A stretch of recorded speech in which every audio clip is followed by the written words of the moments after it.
A few moments later. Incorrect. Let me tell you, the ANC will be out of power because of itself, because of how it organizes itself internally. The ANC will be out of power if it failed to energize its support base. I think the ANC will be out of power. If the ANC address the two, the ANC will not. The poll is a fair reflection of the mood in the country. We are energized now by the Springboks, but our problems remain the same. Our people don't have electricity.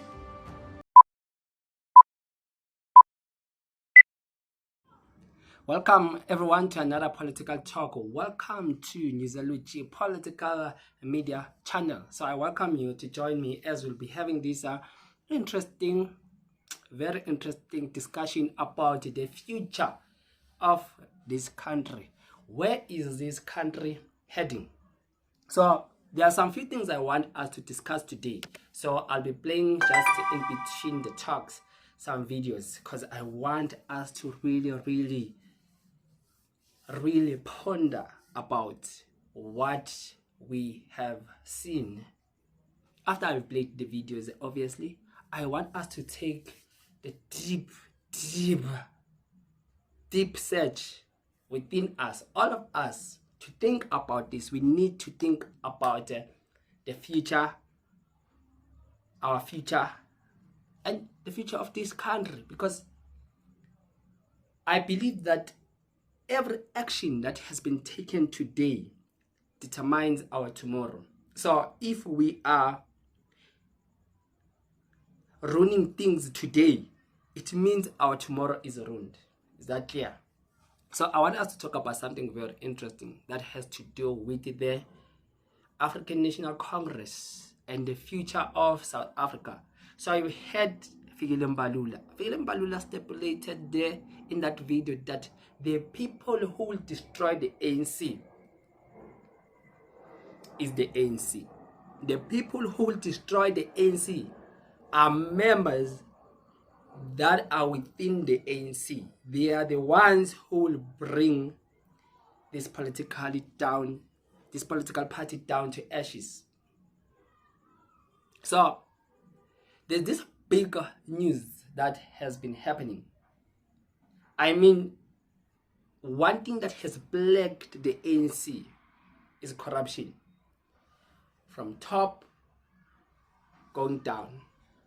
Not one person, not two, not three, not top six. The entire organization, the entire structure, the people, their deployment, the people that they deploy in key positions, they're the ones who are taking down the African National Congress. Why do I say this? You may say. There's one of the biggest scandals there in Mpumalanga. Did you hear about it? That one of the departments there, I believe it's the Department of Education, it's MEC, has just disclosed that the department has spent more than 2 million in just buying 22 laptops.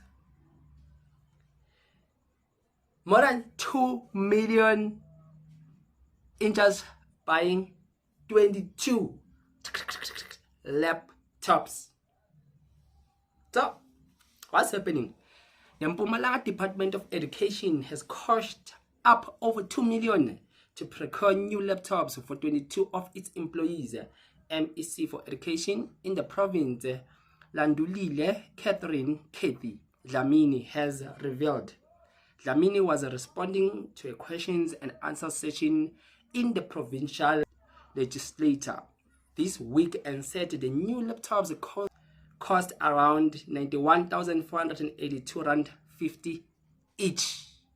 A laptop for 91,000. A laptop that costs 100k, just one laptop. Then it is reported that in essence, the repricing of the laptop was, I think, 8,999. That was the original price. And the worst part of it, there's even the invoice. But here's the invoice. Do you see it here? If you can zoom in closer, do you see that the price? Do you see the price tag there? The 91,482 rand 50. That is how much our own government employees spend when it comes to procuring the equipment that will be used by government. Just splitting, overspending. The country is in the crisis. The country needs money, but people are just splashing cash, just like that, like nobody's business. And somewhere there in Mpumalanga again, the place called Emalahleni, there's another hardcore corruption that is happening there. Even the EFF took a very good initiative to expose that corruption. Jerry Giani and Busi Shumane, two members of the mayoral council in Emalahleni local municipality, were arrested by Middleburg Hawks after receiving 20,000 gratification that is part of the alleged 500,000 gratification demanded for the victim to qualify for the extension of a lease agreement. And it does not end there. The EFF has issued a public statement which reads as follows. EFF Mpumalanga official statement on welcoming the arrest of two ANC MMCs in Emalahleni municipality, 16 April 2025. EFF in Mpumalanga welcomed the arrest of the two MMCs for technical service Councillor Busi Shumane and MMC for development planning Councillor Jerry Giani. Two members of the mayoral council in Emalahleni local municipality were arrested at Wheatbank Dam by the Middleburg Hawks. According to the information at our disposal, the two suspects were found in possession of 20,000 cash that is part of the 500,000 gratification demanded for the victim to qualify for the extension of a lease agreement. So technically this was a bribe that this councillor and this MMC was taking. So the Hawks caught them right-handed while they are having that bribe money, just some of that bribe money in their pocket. They had 20,000 each in their pocket. Remember that they were supposed to get the full 500,000 rand. That is the corruption happening there in Mpumalanga. According to the information, the 20,000 paid on Wednesday, 16 April 2025, followed a 40,000 payment in February 2025 and was equally shared between the suspects, right? Both of them. The 20,000 that was paid on Wednesday was recovered. The two luxury vehicles used during the commission of crime were seized.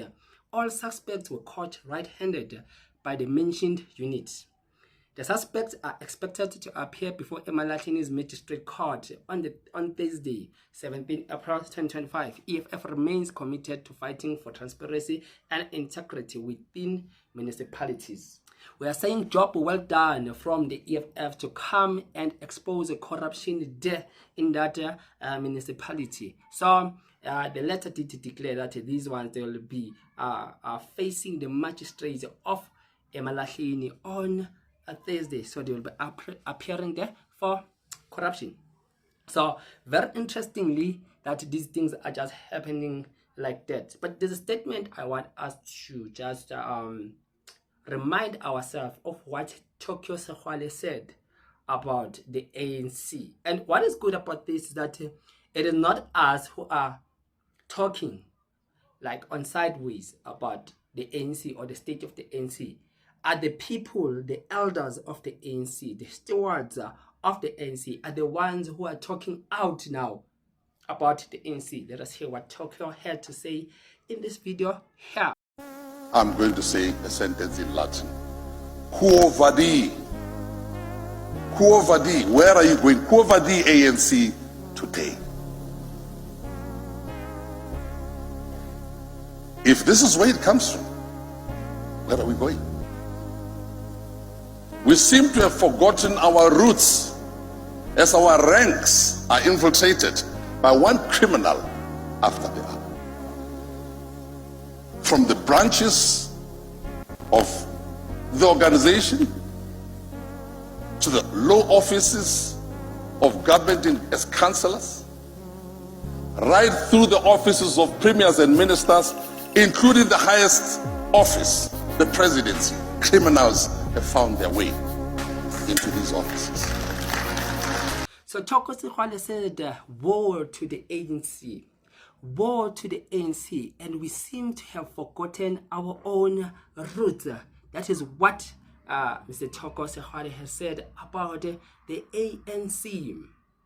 Our ranks have been infiltrated by one criminal after another. Yeah? That's what he said. From the branches of the organization to the law officers of government and councillors, right through the offices of premiers and ministers, including the highest office, the president, criminals have found their way into the ANC. Into the ANC. So if now the likes of Tokyo are portraying the ANC to say that criminals have found their way from the president going to premiers, going down to councillors. Criminals have found their way. Then he's lamenting horrors, saying, woe unto the ANC. Where is the party going? Tokyo Sexwale posed the question, where is the party going? And I want to play another clip again that is very interesting, talking about now the leadership of the ANC.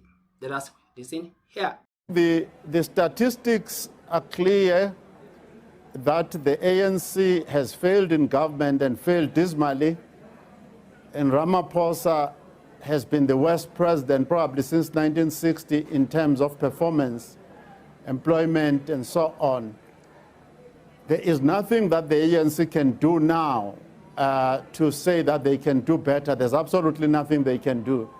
More importantly, South Africans have got to move on into a period where all of us accept that we've got to appoint the most competent South Africans to all positions of responsibility, including the state president, because the state presidency has been a failure for a very long time in this. So the political analyst says that Ramaphosa has been the worst president since from 1960. Since from 1960. Do you understand how long is that? That was during the time when Verwoerd was the premier of South Africa. Are you comparing to say that since from that time of Verwoerd? Are you saying that now this man has been the worst president ever? This is so sad. The state of the country, it is very, very sad. Then he says that now the problem is the performance and the employment. I think when he says employment, he's talking about the government, those who are employed in the government key positions. And he's saying that the performance now is bad, right? I want to show you how bad is the performance of not only the president, but the entire ANC squad, all those who are working for government, who's supposed to be bringing in service delivery to the people. Let us watch these videos and we'll have this talk after here. I want to tweak class west. Hayi bafethu ngeke ANC ayibheke kahle lento. Ngeke bafethu. Itheku lingcole kanje. hayi ngeke bafowethu ngeke angeke nomasipala ngeke nomasipala wethu ngeke kanti usithekselani abantu abaphuca impahla lana babaphucelani kanti ngoba laba bashuthi abangabaphuci laba bamatende laba bangaphandle shuthi bayabathexa bona indaba bangaklini pho amarenk kanjani umgaqo njani. Jwale mona ke fere enageng post office mo kileng ha ba ho tletletletletle gore ke batla o shebe fela post office ya mona fere enageng mona ke mone re kopana le bo baby teng ha re tlile mona post office gore ke batla o shebe gore ke batla go shebe fela go shebe gore bona ke motsheara se bosiu gore sheba post office fere enageng gore njwetso re ke bophelo bo re bo phelang bo re tla reng re a utlwisisa hore re a phela re a utlwisisa hore re na le baetapele mona naheng ya rona kore a ko mfe ngwaneso a kore a ke tsebe ha ke rate ha ke bua dintho be ka re mohlomong ke di-campaigner whoever is in power but kore ke batla re bue reality ya bophelo this is a reality ya bophelo ke kore ke mo re phelang teng ka jele a ko shebe fela ho jwang kore a ke tsebe ke laboraro bekeng ke di 16 tsa kgwedi ya March kore shebe bona ho jwang bon this is normal kore this is normal as a community. Are we saying this is normal? We voted and then we think this is normal. We are not saying anything as a community. We are also failing. Not only politicians, but we as a community are failing because we need to stand up. We need to do something about this thing. Yes, tell and I'm going yo.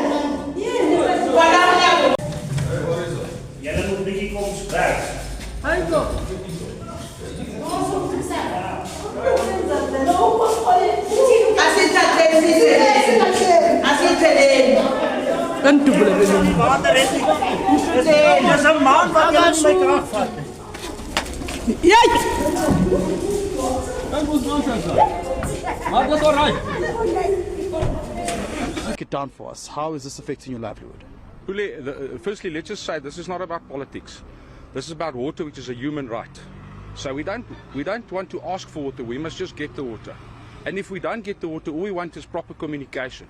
When Rand Water does not communicate with the residents and the businesses, they can't make any plans. So the reason for the non-communication can only be twofold. One is they don't know, which is of course a problem, or they're lying and keeping quiet about it. And that's a big problem. There are guest houses here, businesses, all people live in this community, the schools. To have no water for 9 days is not a problem, it's a crisis. And it's unacceptable. The councillors do their bit to try and get information for the greater community. No communication. When we do get communication, it's half broken and never the truth. And it's a big problem. Again, water is a human right for every resident in this area and all residents. You know, it's in the Bill of Rights. Thank you, sir. So it is a problem when there's just no communication and no sense of urgency. So let's just go through it. Businesses suffer already as it is in this country. Okay. So now to not have electricity and water. In fact, there was 2 days in this Bedford View area where we had load shedding and no water. So even those people that have JoJo tanks that have paid for it at a huge cost now don't have water because there's no electricity to pump the water into the homes. So for 2 days, I mean, this city could be the economical hub of Africa. To not have water and electricity for 2 days, it's just unacceptable. We can't accept it. And I think as residents and as the greater population, we've become too used to it. So we accept it. We have to go to the streets as we're doing now, and all of us have to go to the politicians and to the governing party and say, guys, it's enough now. The Rand Water, they've got a mandate to provide water for all of the residents of South Africa, specifically in this area. I mean, we've got record rain numbers, but we have no waters. I mean, it's almost a joke. So as you've seen these videos, the rural development is still like on the 19th century. Or 15th century or 10th century. There is no development. Imagine the pain, the horror, the trauma. You are going to school, it is just flooded, there are rains, and you have now to just take off your shoes, your socks, and to bypass the dam or the river or anything like that. That's why now these children, they end up dying.